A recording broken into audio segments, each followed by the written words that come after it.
সবটাই ডেস্টিনি বিশ্বাস করি, বা যেটা হওয়ার যে সময় হওয়ার সেটাই হবে।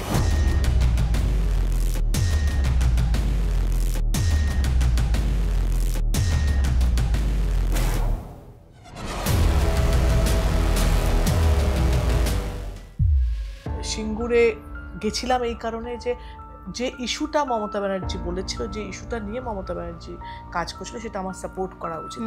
আমার ব্যক্তিগতভাবে আমি একজন এখানকার নাগরিক হিসেবে আমার মনে হয়েছিল এটা ঠিক নয়, এটা ভুল, এবং যে ঠিক করছে তার পাশে দাঁড়াবো। অ্যাক্টরদের মধ্যে পলিটিক্যাল কালার না আসা উচিত। অ্যাকচুয়ালি ফিল্মটা তো ক্রিয়েটিভ জায়গা, ফিল্মকে ভালোবাসার লোকই ফিল্মে থাকা দরকার। কিন্তু আমি কোনোদিন হিরোকে বিয়ে করব না, তার কারণ আমার যে হাজবেন্ড হবে বা বয়ফ্রেন্ড হবে সে অন্য হিরোইনকে জড়িয়ে ধরবে, আমি সেটা মানতে পারবো না। পজেসিভ ভীষণ ভীষণ